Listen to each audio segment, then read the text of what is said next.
President Biden announced a historic new chapter in our security partnership with Australia and the United Kingdom. It's called AUKUS, and it reflects our country's shared commitment to work together to safeguard peace and stability in the Indo-Pacific, now and in the future. Through AUKUS, we will significantly deepen our cooperation on a range of security and defense priorities, including by strengthening our joint capabilities and interoperability in a number of key areas: cyber, AI, quantum technologies, additional underseas capabilities.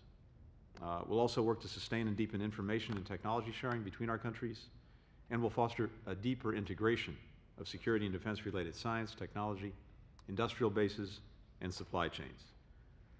The first initiative under AUKUS is our shared ambition to support Australia acquiring nuclear-powered submarines for the Royal Australian Navy. We're now embarking on a trilateral effort to identify the best way to deliver that capability. I want to emphasize that there is no regional divide separating the interests of our Atlantic and our Pacific partners. This partnership with Australia and the United Kingdom is a signal that we're committed to working with our allies and partners, including in Europe, to ensure a free and open Indo-Pacific. We welcome European countries playing an important role in the Indo-Pacific. We look forward to continued close cooperation with NATO, with the European Union, and others in this endeavor. France, in particular, is a vital partner on this and so many other issues, stretching back generations, and we want to find every opportunity to deepen our transatlantic cooperation in the Indo-Pacific and around the world. Our discussions today reflect how the alliance between Australia and the United States goes far beyond our military ties, deep and as important as they are. Our economic relationship is robust. The United States is proud to be the top foreign investor in Australia by far, and to be the top destination for Australia's foreign investment. We're connected by people-to-people ties stretching back generations and thriving today. Nearly 5,000 Australian students came to American universities in 2019, and more than 12,000 Americans studied in Australia, discovering for themselves Australia's great natural beauty, its multicultural society, and its easygoing friendliness. And beyond these bilateral ties, the partnership between our countries underpins stability and prosperity in the Indo-Pacific region as a whole. We share a commitment to democracy and the rule of law. We stand up for human rights and stand together against threats to democratic governance, including state-sponsored disinformation. We work together to help neighbors in the Indo-Pacific and to take on urgent global challenges. For example, we're working together, both bilaterally and through the Quad and other global fora, to stop the COVID-19 pandemic. Today, we also discussed the urgent need to respond to the climate crisis by making significant progress in cutting emissions by the end of this decade. And our two countries together defend the international rules-based order that makes so much cooperation and shared progress among nations possible to begin with. The world saw China's aggressive response when Australia led calls for an inquiry into the origins of COVID-19. And Beijing has seen over the past months that Australia will not back down, and that threats of economic retaliation and pressure simply will not work. I also want to reiterate what I've said before. The United States will not leave Australia alone on the field, or better yet, on the pitch, in the face of these pressure tactics. We've raised publicly and privately our serious concerns about Beijing's use of economic coercion against Australia. We've made it clear that actions like these targeting our allies will hinder improvements in our own relationship with the Chinese government. We welcome Australia's leadership in standing up for universal values that we seek to uphold, and helping to shape an Indo-Pacific region where nations conduct themselves in ways that enhance stability, reinforce international law, including freedom of the seas, allowed for unimpeded commerce, and respect the sovereignty of all countries. These past 70 years have proven that this is an unshakable alliance. We're deeply grateful for our friendship with Australia.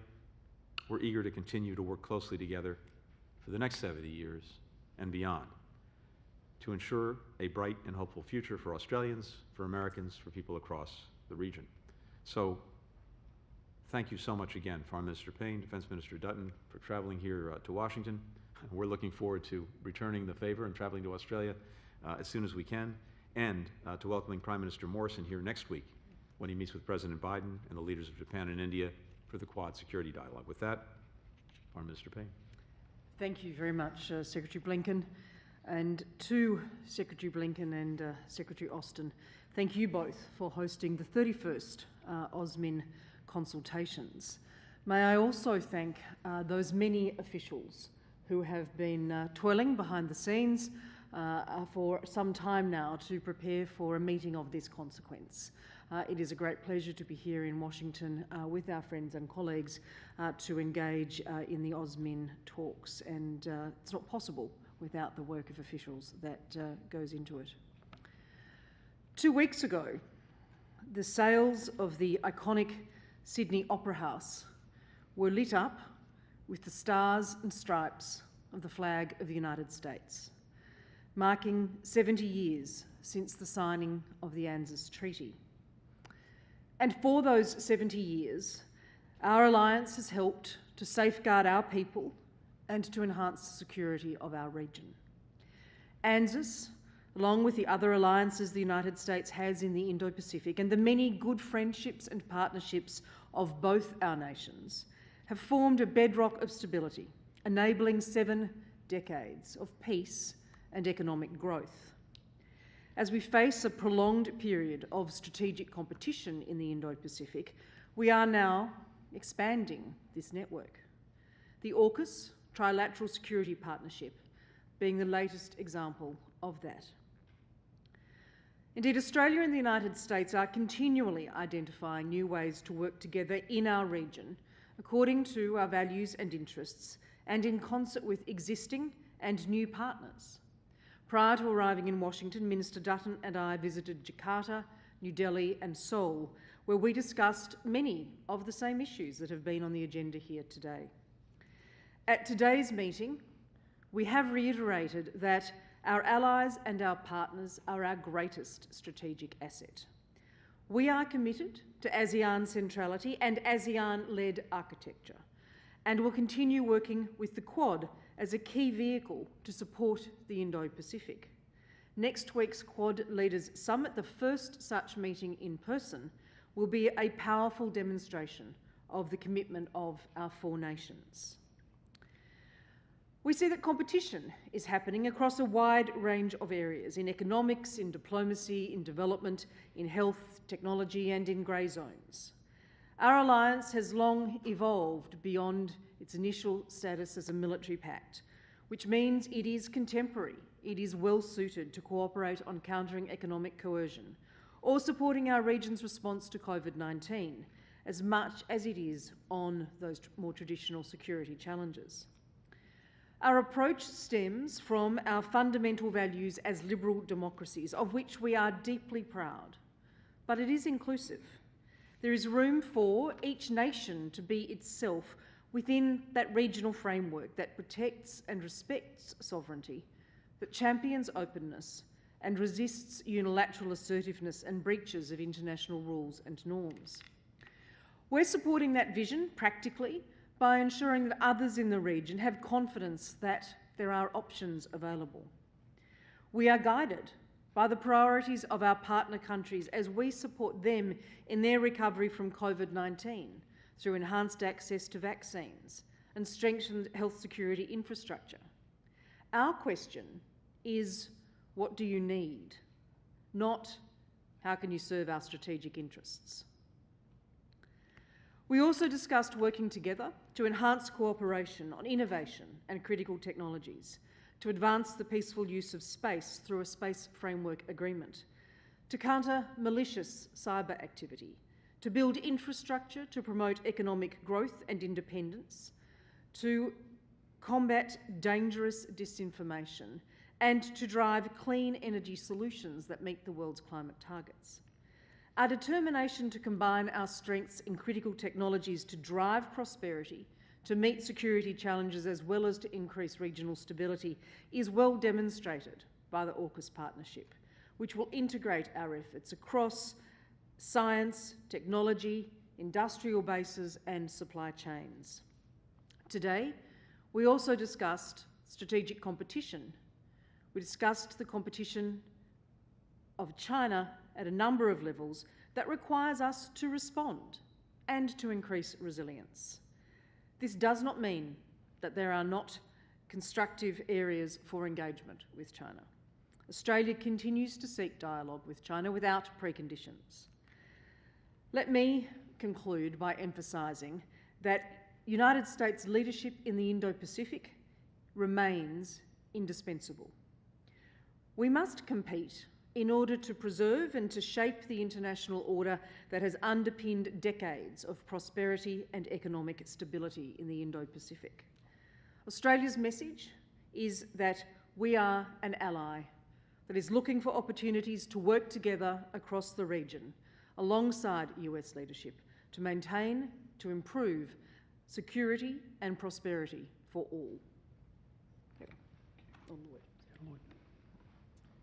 Well, good afternoon, Minister Payne and Minister Dutton. Let me also thank you for coming all the way to Washington to join us. It's great to see you. Your presence here reflects the strength of what we're proud to call the unbreakable alliance. Our alignment on the most important strategic issues of the day attests to the enduring value of our partnership. And speaking of partners, I want to thank my friend and colleague, Secretary Blinken, for welcoming us all to the State Department. Tony, you've been a great host, and thanks for having us. As my colleagues have made clear, the United States and Australia share an enduring bond, united by our common values and common interests, and deepened through more than a century of shared battlefield sacrifice from the Somme to Afghanistan. It's not lost on me, and certainly what Secretary Blinken highlighted just a moment ago, that Australian troops have been at our side through thick and thin, through every conflict of the modern era, and certainly over the last 2 decades. I've served with and fought alongside our allies from down under, and I can attest to their bravery, their skill, their professionalism in the face of danger. I'm extraordinarily grateful for their courage and for their mateship. And here today, we still stand shoulder to shoulder as mates, ready to face the challenges and the opportunities of the future. And that's what this new trilateral security partnership between the U.S., the UK, and Australia is all about. And as Secretary Blinken noted, an important first step for AUKUS will be our efforts to help Australia acquire nuclear-powered submarines. This will significantly improve the Australian Navy's reach and defensive capabilities. It will also help to contribute to what I call integrated deterrence in the region. The ability for the United States military to work more effectively with our allies and partners in defense of our shared security interests. This morning, we had a robust discussion across the full range of those security interests to include terrorism, climate change, and the increasingly contested security environment in the Indo-Pacific. We spoke in detail about China's destabilizing activities and Beijing's efforts to coerce and intimidate other countries, contrary to established rules and norms. And while we seek a constructive, results-oriented relationship with the PRC, we will remain clear-eyed in our view of Beijing's efforts to undermine the established international order. Now, let me also take a moment to thank Australia for its continued support of the Marine Rotational Force, Darwin, which is completing its annual deployment despite the difficulties of COVID-19. I'm proud of the breadth and the depth of our alliance, and it's only getting stronger.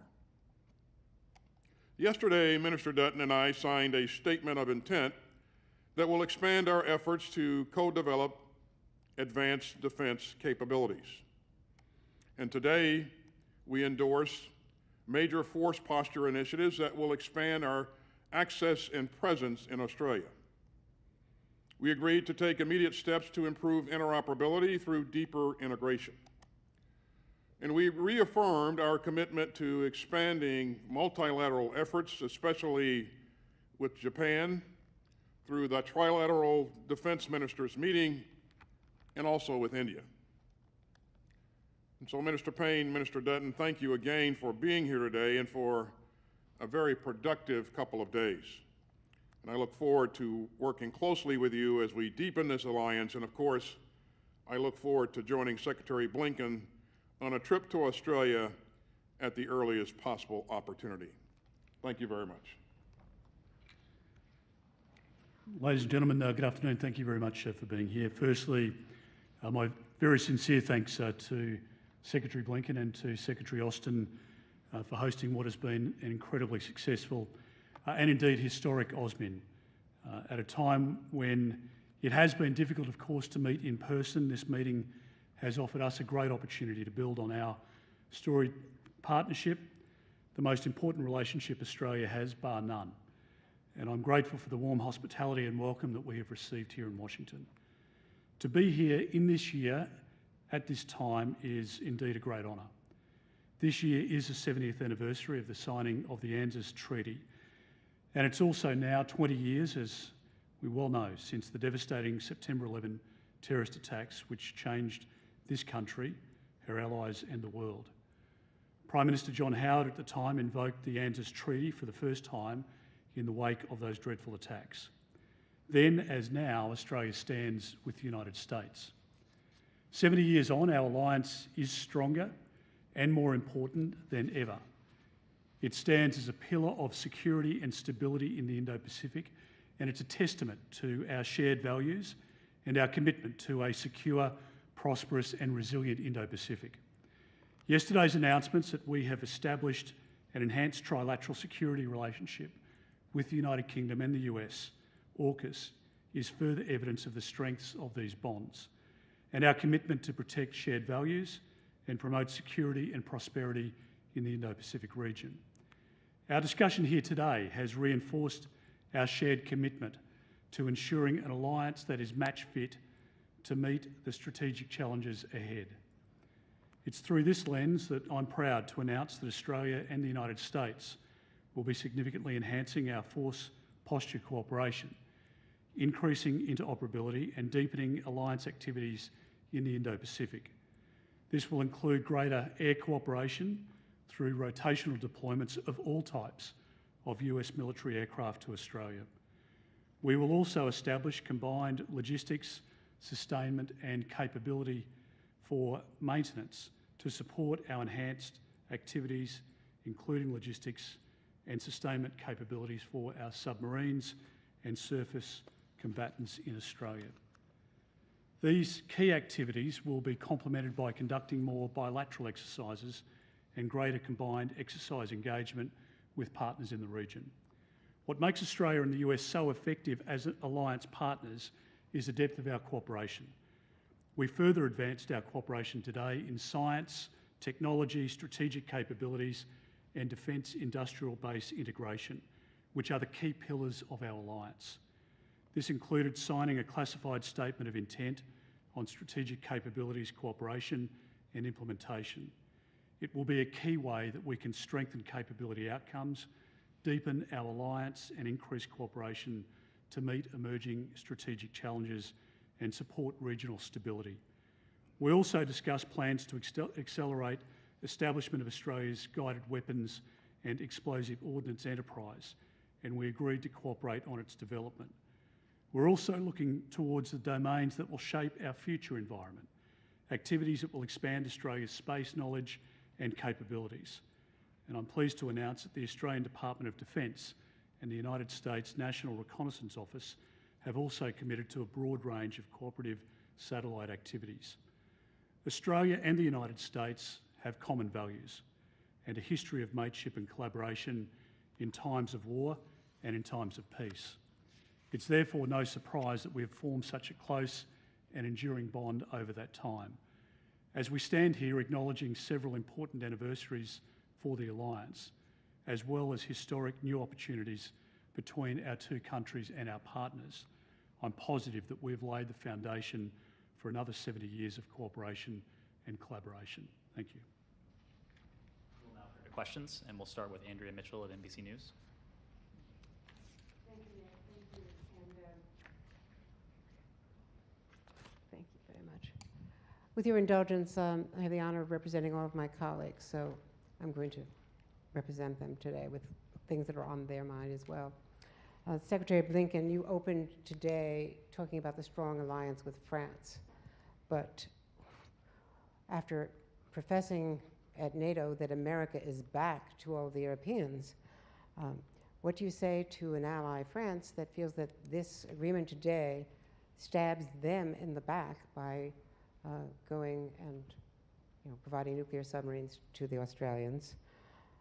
For Secretary Austin, after 2 days of grueling testimony on the Hill, Secretary Blinken was grilled about questions that really involved Pentagon decisions and decisions by other agencies, such as the closing of Bagram, the intelligence assessments, the failure to train up the Afghan army as had been expected. Should the Pentagon also be held accountable for some of the failures in Afghanistan? And for both of you, after those NATO meetings in June, you heard very strong objections from Secretary Blinken to a total withdrawal. You came back, and according to the Woodward-Costa book, you revised some of your proposals and suggested a slower withdrawal, leaving a footprint, a smaller footprint. Secretary Austin, according to the book, you suggested a slower withdrawal, a gated proposal perhaps to provide room for negotiations with the Taliban. So, according to the book, you also had a deep analysis of a worst-case scenario where al-Qaeda would indeed reform and be able to eventually pose a threat to the homeland. So what does that say about the assessments and about the decisions that were eventually made to withdraw as you did, unilaterally without proper consultations, or at least in contradiction to what you heard at NATO in Brussels? And to Secretary Austin, with your indulgence, this is our first opportunity to ask you to respond to those Republicans on the Hill, including, of course, the former president, demanding the firing of the chairman of the Joint Chiefs, General Milley. Thank you all very much. Thanks, Andrea. I'm happy to start and then hand it over to Lloyd. With regard to France, first of all, Andrea, as I noted, as the President said last night in announcing this initiative, we strongly welcome European countries playing an important role in the Indo-Pacific. We look forward to continued close cooperation with NATO, with the EU, and others in this endeavor. One of the hallmarks of the conversations that Lloyd and I both had over these many months in Europe, at NATO, as well as with the EU, has been their own increased focus and attention on the Indo-Pacific and the work that we can do together in that regard. And as I said, France in particular is a vital partner on this, on so many other things, stretching back a long, long time, but also stretching forward into the future, as we've discussed in depth in my many conversations with my French counterpart, President Biden, with President Macron, including at the NATO summit, at the G7, and other places. And we want to find every opportunity now to deepen transatlantic cooperation in the Indo-Pacific and around the world. We've been in touch with French counterparts in the last 24, 48 hours to discuss AUKUS, including before the announcement. I'll leave it to our Australian partners to describe why they sought this new technology. But as the President said, and I want to emphasize again, we cooperate incredibly closely with France on many shared priorities in the Indo-Pacific, but also beyond, around the world. We're going to continue to do so. We place fundamental value on that relationship, on that partnership, and we will carry it forward in the days ahead. With regard to Afghanistan, a couple of things. First, as Secretary of Defense noted as well, we both went very early, well before the President's decision on Afghanistan, to NATO to spend time with our NATO allies and other partners, to listen intently to them about their views on the way forward in Afghanistan, views that not only did we listen to very carefully, but we shared directly with President Biden, and they very much factored into our thinking and into the decisions he made in Afghanistan. Different allies had a variety of perspectives on the way forward. Some talked about a conditions-based withdrawal. That certainly came up in the conversations that we had. But each of them, to an ally, to a partner, recognized that had we chosen to stay beyond May 1st, or not to make clear by then that we were withdrawing pursuant to the agreement negotiated by the previous administration, an agreement that led to the Taliban not attacking our forces or allied or partner forces from the time of the agreement until the planned withdrawal on May 1st, and that led to it not attacking the major cities in Afghanistan. They knew and expressed to a partner that should we stay beyond May 1st or not make clear that we were in the process of leaving, that the attacks, not just on us, but on allies and partners would resume, that the offensive against Afghanistan cities, which we've seen in recent months, would commence, and that we would be faced with the decision of what to do about that, and that decision would have involved sending substantially more forces into Afghanistan, under fire, taking casualties for some indefinite length of time, and again, with little prospect of doing more than perhaps restoring the stalemate that had been in place before. So when the President made his decision, we went back to NATO. And at that session, NATO immediately and unanimously endorsed the decision. We went in together, we agreed that we would leave together, and that's exactly what we proceeded to do. Andrea, with respect to testimony, as you probably know, I am scheduled to testify in front of the Senate Armed Services Committee on the 28th of this month, and then the House Armed Services Committee on the 29th of this month. And so I will appear, as Tony did, before my respective committee and have an opportunity to address some of the issues that you raised.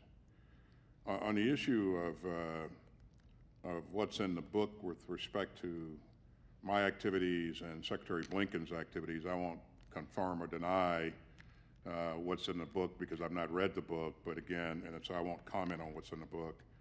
But what I will say, as Tony has just mentioned, that we followed a rigorous process where commanders and other players in the NSC establishment were able to provide their inputs. And with those inputs, the President made his decision. And then following that decision, as the Secretary of State has said, you know, we went to NATO to engage our NATO allies. And then beyond that, once we laid the plan for retrograding our equipment and people, we synchronized that plan with our allies to make sure that we had everyone and everything accounted for. And finally, regarding General Milley, again, much of all of what's in that book happened before I became Secretary of Defense, so I can't comment on that as well, and certainly I won't comment on what's in the book. I have confidence in General Milley. And what about the demands from the Republicans? What would you say to them? I don't have a comment there, Andrea. So. We'll turn to Greg Jennett of ABC News.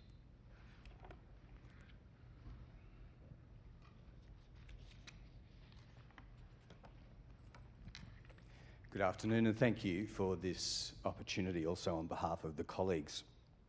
My questions, there's only two, are primarily directed to the secretaries, but no doubt Ministers Payne and Dutton may choose to respond.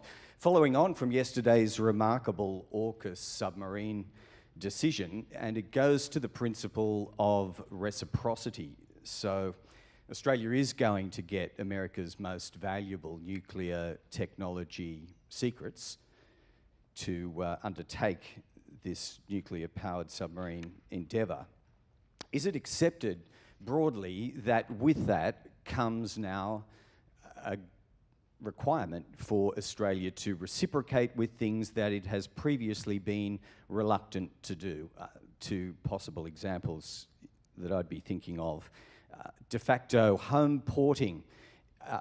Once Australia builds up nuclear infrastructure in places like HMAS Sterling on the west coast, for instance, intermediate range missiles hosted on Australian soil, considered before and rejected before. And then the second question, just to follow up and sketch out further the enhanced force posture initiatives that have been endorsed today. Minister Dutton, you've given us a very broad outline, all categories of aircraft, plus the logistics and the maintenance. Could you expand any further, but with particular reference to the scale here, given the Marines training in the north? I think the number is about 5,000. At any given point in time, what might the enhanced US force posture position be in and around Australia? Thank you. I can simply say that from my perspective, there are no follow-on reciprocal requirements of any kind. This is a partnership. This is a cooperative agreement with us, with Australia, with the United Kingdom, and any future decisions on issues such as the ones you've mentioned are, of course, sovereign decisions for Australia to make. Yeah, we certainly didn't go into this with a quid pro quo mindset, and we've not outlined any specific reciprocal requirements. Again, we look to strengthen a partnership that is already very strong. And Australia has been with us through thick and thin in a number of different, through a number of different challenges, and we look forward to building additional capability here, but also in some of the things that you mentioned earlier. Well, Greg, thank you for your question. A couple of points. One is that we have, as the Prime Minister and I and Marise, others have pointed out regularly in our meetings with the media, highlighted the fact that we see incredible uncertainty within the Indo-Pacific. It's formed the basis of much of our discussion here with our colleagues. Very significant uncertainty, and more so than any time since the Second World War. And we do believe it's in Australia's national security interests to deepen our relationship with the United States, with other partners, including through the Quad. ASEAN will always have primacy within the Asia-Pacific, but there's a collaboration between like-mindeds that want continued peace in our region. And from my perspective, Australia leads that pack. We want to make sure that peace prevails in the Indo-Pacific, and all of which we're doing as part of this discussion and many others that we've had in the preceding days and months before now, has all been designed to continue that peace in our region.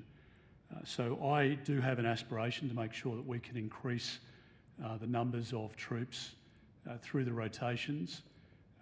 The air capability will be enhanced, our maritime capability enhanced, and certainly the force posture enhanced. And if that includes basing and includes the storage of different ordnances, I think that is in Australia's best interest, in our national interests at this point in time, and that's something that I'll be continuing to pursue, and we have in principle agreement around a number of issues related to this now as a result of these discussions. So I'm very grateful for the support of the United States in this regard. I'll just finish on this point, and I should have made it clear in my opening remarks. We are very, very grateful for the support of the United States in Afghanistan, for us to take out 4,100 people, and Marise really led this work for us in Australia. The stories of young girls and young women within the 4,100, a very significant number within that 4,100, would not have found a new life of safety and a new life that they couldn't have imagined without the support of the United States. There is no other country in the world that could have held Kabul airport, and the US had 4,000 troops there, and the British forces 1,000. Without their efforts, we wouldn't have been able to take out those 4,100 people.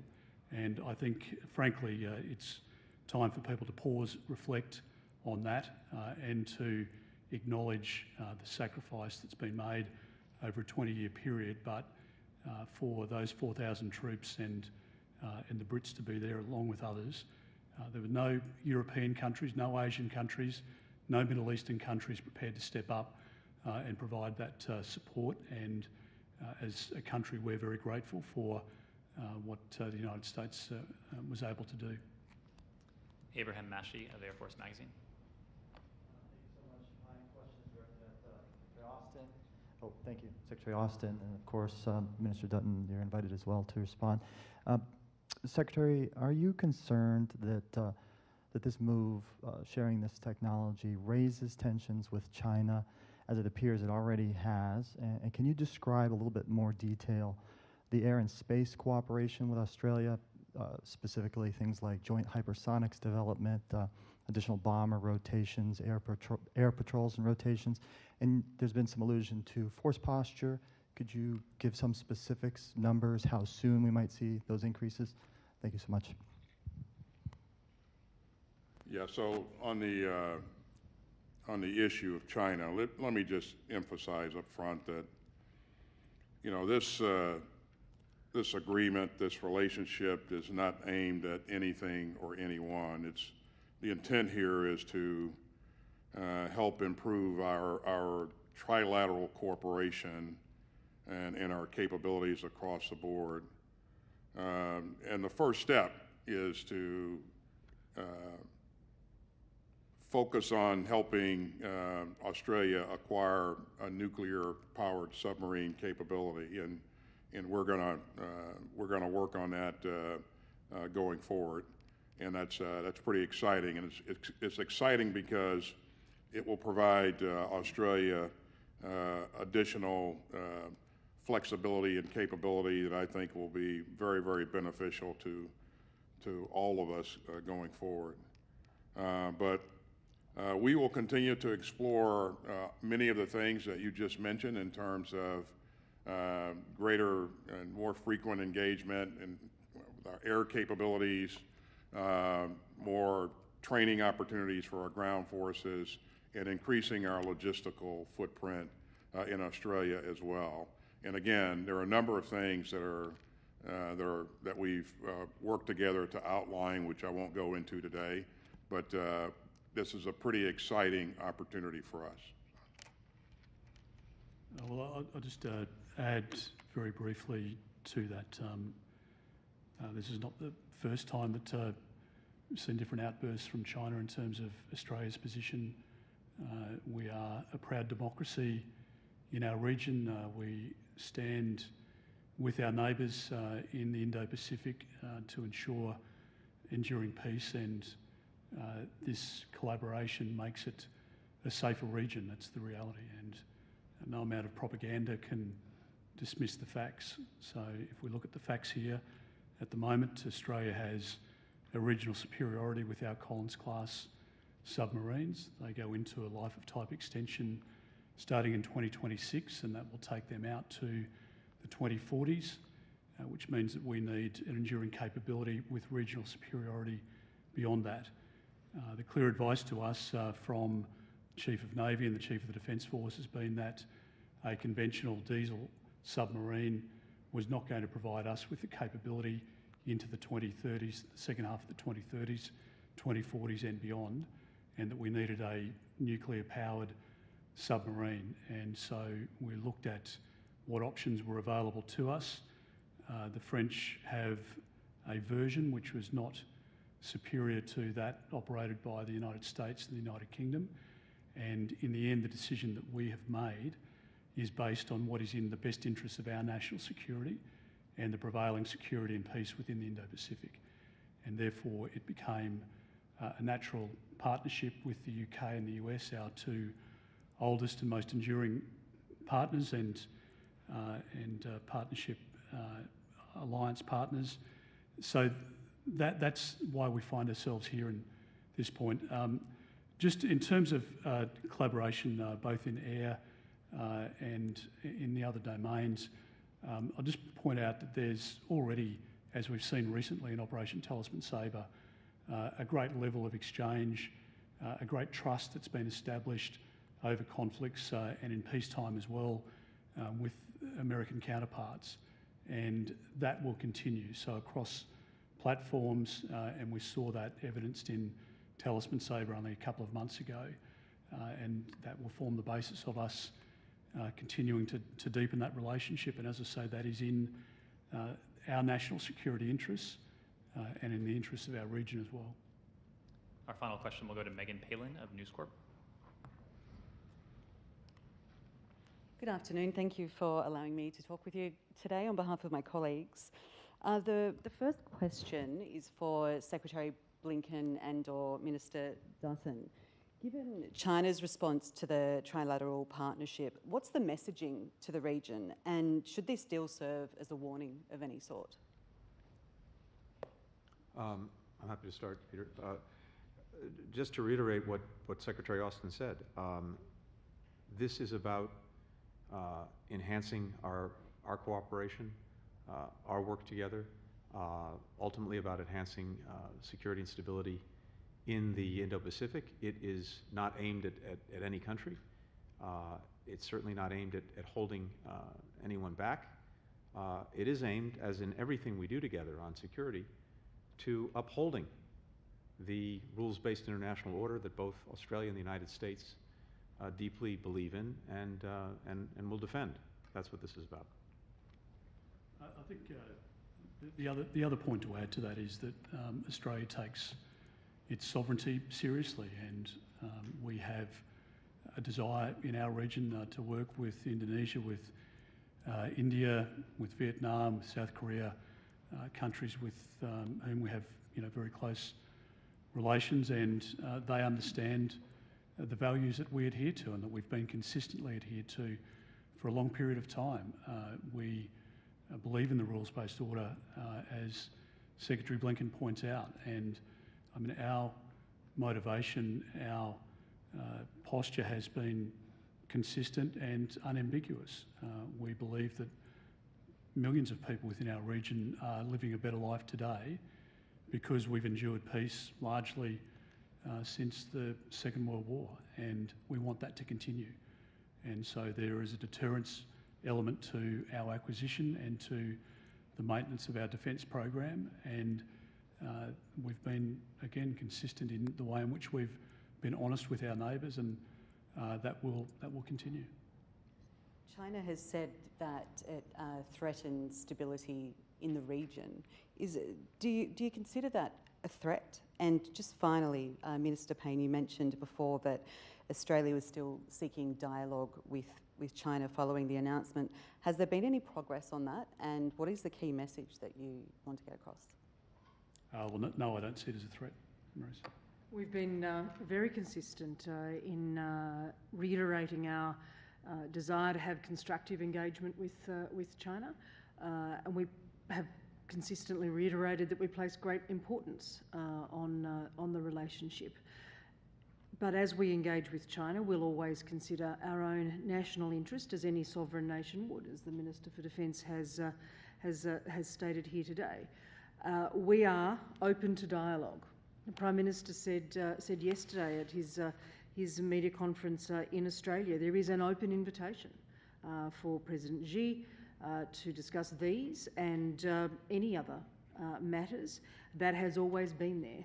The same goes for me with my counterpart, with Minister Dutton with his, Minister Payne, for example, with his. Dialogue actually is helpful. Dialogue is constructive. Dialogue enables the airing of any differences, the ventilating of any concerns. And so we would continue to encourage that. I regret that it is consistently not taken up. It seems to me that mature actors would consider that in a constructive way. Thank you all. That concludes the press conference. Thank you very much.